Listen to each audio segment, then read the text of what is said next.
Hi friends, இப்போ unit 2 வந்து பார்க்க போகிறோம். Accounts of not for profit organisation, அதாவது லாப நோக்கமற்ற அமைப்புகளின் கணக்குகள் அப்படின்ட்டு. அதில் கண்டென்ட் என்னென்னு ஃபஸ்ட்டு பார்த்துடலாம். ஃபஸ்ட்டு வந்து introduction, features of not for profit organisation, receipt and payment account, item peculiar to not-for-profit organization, income and expenditure account, balance sheet அப்படின்னு சொல்லிட்டு தலைப்புகளில் வந்து கொடுத்துருக்காங்க. இதில் 1 by 1 நம்ம வந்து இப்போது பார்க்க போகிறோம்.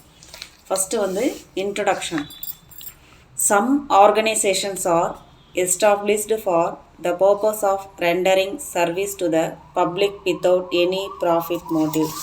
ஒரு சில ஆர்கனைசேஷன் வந்து என்ன செய்வாங்க அப்படின்னா, அவங்களுடைய லாபம் வரணும் அப்படின்ற நோக்கம் இல்லாமல் பப்ளிக்காக சர்வீஸ் பண்ணணும் அப்படின்ற அந்த மோட்டிவேஷனில் என்ன செய்வாங்கன்னா பிஸ்னஸ் வந்து ஆரம்பிப்பாங்க. They may be created for the promotion of art, culture, education, sports etcetera.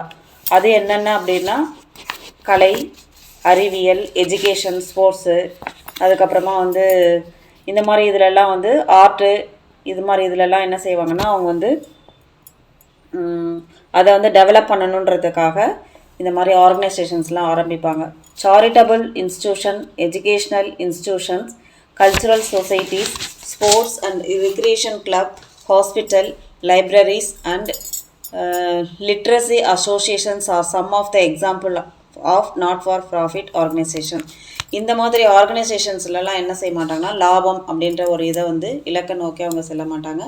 Service அப்படின்ற மோட்டிவேஷனில் தான் வந்து செய்வாங்க.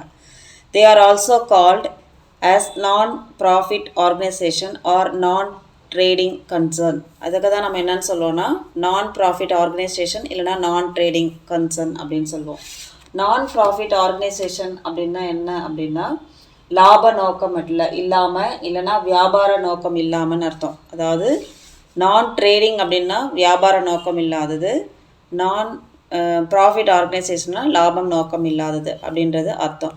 தே raise funds through donations, grant from government and subscriptions from their members and so on. அவங்களுக்கு எப்படி இதுக்கு ஃபண்டு வந்து கிடைக்கும் அப்படின்னா டொனேஷன், நிறைய பேர் டொனேஷன் கொடுப்பாங்க. டொனேஷன் மூலியமாகவும் கவர்மெண்ட் மூலியமாகவும் நிறைய பேர் வந்து சப்ஸ்கிரைப் பண்ணியிருப்பாங்க. அந்த சப்ஸ்கிரிப்ஷன் மெம்பர்ஸ் இருப்பாங்க, அந்த மெம்பர் மூலியமாகவும் இவங்களுக்கு வந்து அமௌண்ட் வந்து கிடைக்கும். These concern must also maintain proper books of accounts. இந்த மாதிரி இதெல்லாம் வந்து ப்ராப்பராக என்ன செய்வாங்களா அக்கௌண்ட்டில் வந்து மெயின்டைன் பண்ணிட்டு வருவாங்க, ரெக்கார்ட் பண்ணிட்டு வருவாங்க. They must account for all cash, receipt and payment. ஒவ்வொரு இதுக்குமே வந்து கேஷ் ரெசிப்டும் பேமெண்ட் பில்லும் வந்து கொடுத்துருப்பாங்க அதை மெயின்டைன் பண்ணுறதுக்காக. At the end of the each accounting year they must also prepare final accounts to ascertain the surplus or deficit and financial position. அது கடைசியாக அந்த இயர் எண்டிங்கில் அந்த அக்கௌண்ட் வந்து க்ளோஸ் பண்ணும்போது, ஃபினான்ஷியல் அக்கௌண்ட் க்ளோஸ் பண்ணும்போது அவங்கள வந்து எவ்வளோ வந்து அதில் வந்து வரவு எவ்வளோ இருக்குது, செலவு எவ்வளோ ஆச்சு, அதில் ஏதாவது பற்றாக்குறை ஏதாவது இருக்கா இல்லை அப்படின்றத வந்து கண்டுபிடிக்கிறதுக்காக அவங்க என்ன செய்வாங்கன்னா அந்த அக்கௌண்டிங் இதை வந்து மெயின்டைன் பண்ணுவாங்க. இதுதான் வந்து நாட் ஃபார் ப்ராஃபிட் ஆர்கனைசேஷனோட இன்ட்ரொடக்ஷன். அடுத்தது நம்ம பார்க்குறது என்னென்னா features of not for profit organisation.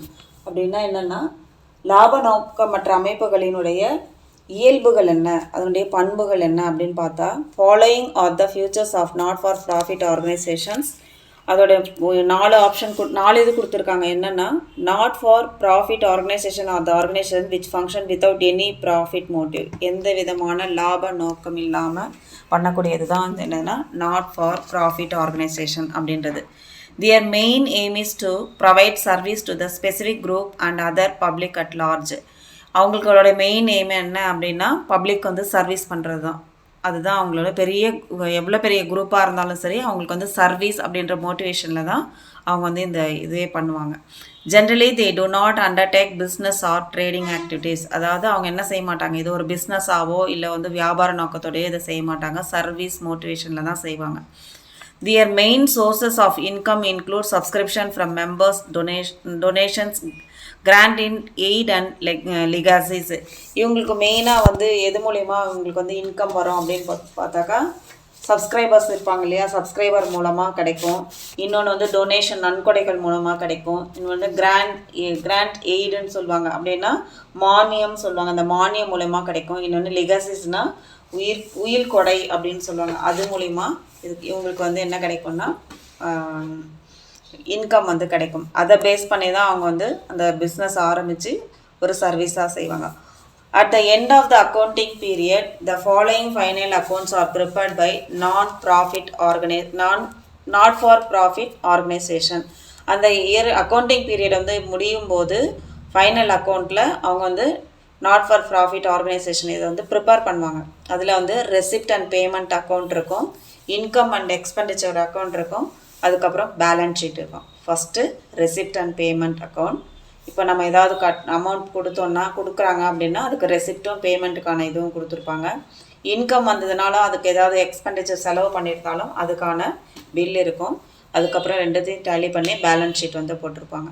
Not for profit organisation registered under section 8 of the Indian companies act 2013 are required to prepare their income and expenditure account and balance sheet as per Schedule 3 to the Indian companies act 2013 அப்படின்றத base பண்ணி கொடுத்துருப்பாங்க. அதாவது என்ன அப்படின்னா, not for profit ஆர்கனைசேஷன்றது register பண்ணியிருப்பாங்க. எதோட இதில் register பண்ணியிருப்பாங்கன்னா, இது வருவாய் மற்றும் செலவு கணக்கு, அந்த இருப்பு நிலை, இதை வச்சு என்ன சொன்னால் இந்திய நிருப சட்டம் இருக்கும், அது வந்து 2013, அதனோட பட்டியல் வந்து 3 படி தான் தயாரிச்சிருப்பாங்க.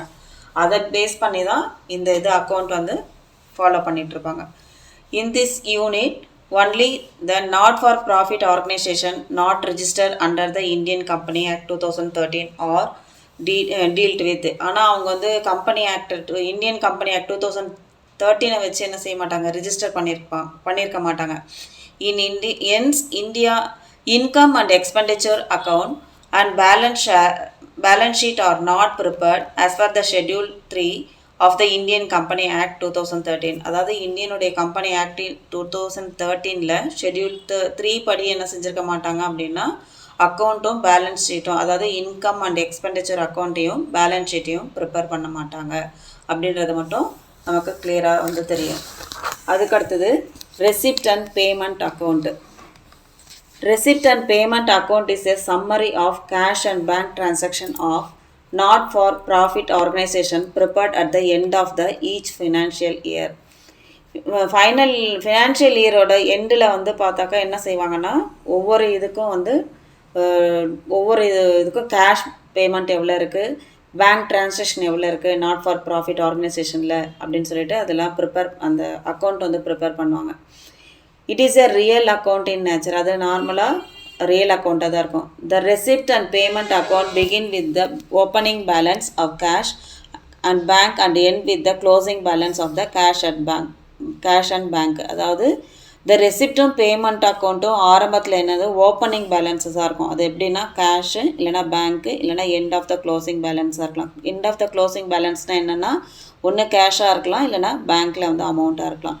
All the cash receipts are shown on the debit side. எல்லா கேஷ் ரெசிப்ட்டும் எங்கே இருக்கும்னா டெபிட் சைடில் தான் கிரெடிட் பண்ணுவாங்க. And all cash payment are shown on the credit side. Cash வந்து ரெசிப்ட் வந்து டெபிட் சைடையும் கேஷ் பேமெண்ட்டை வந்து கிரெடிட் சைடையும் பண்ணுவாங்க இந்த இதில். All cash receipt and cash payment whether of capital or revenue nature will be recorded in the receipt and payment account. எல்லா கேஷ் ரெசிப்டையும் சரி கேஷ் பேமெண்ட்டையும் சரி இல்லை அது வெதர் வந்து என்னவாக இருக்கலாம், கேபிட்டலாக இருக்கலாம் இல்லை ரெவென்யூ நேச்சராக இருக்கலாம், ரெவென்யூவாக இருக்கலாம். அதெல்லாம் எதில் ரெக்கார்ட் பண்ணியிருப்பாங்கன்னா ரெசிப்ட் அண்ட் பேமெண்ட் அக்கௌண்ட்டில் தான் ரெசிப்ட் பண்ணியிருப்பாங்க, நோட் பண்ணியிருப்பாங்க. They may relate to the current year or the previous year or the subsequent year. அதாவது கரண்ட் இயர்னால் இப்போ நடந்துகிட்ருக்க வருஷம், இல்லைனா இதுக்கு முன்னாடி வருஷம், இல்லைனா தொடர்ந்து இதே மாதிரி நடந்துட்டு இருந்த அந்த மாதிரி இதை கணக்கெல்லாம் வந்து ரெசிப்ட் அண்ட் பேமெண்ட்டில் தான் இருக்குது. It means that irrespective of the period for which the amount is received or paid. அதாவது இந்த அமௌண்ட்டை நம்ம வாங்கிக்கிட்டோமா இல்லையா. It is recorded if cash is received R paid during the year. Cash வந்து ரிசீவ் பண்ணிட்டோமா இல்லை அந்த இயரில் வந்து கொடுத்தாங்களா அப்படின்றத நோட் பண்ணக்கூடியது தான் என்னது ரெசிப்ட் அண்ட் பேமெண்ட் அக்கௌண்ட்.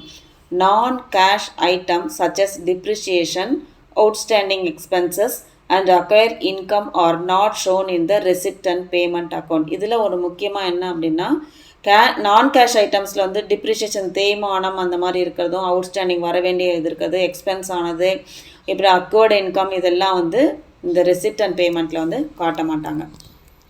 அது இல்லாமல் மற்றது எல்லாமே தான் இதில் வந்து இருக்கும். ரெசிப்ட் அண்ட் பேமெண்ட் மட்டும்தான் இதில் இருக்கும். அடுத்தது நம்ம பார்க்குறது என்ன அப்படின்னா steps in preparation of receipt and payment அக்கௌண்ட்டை பற்றி அடுத்ததில் பார்க்க போகிறோம்.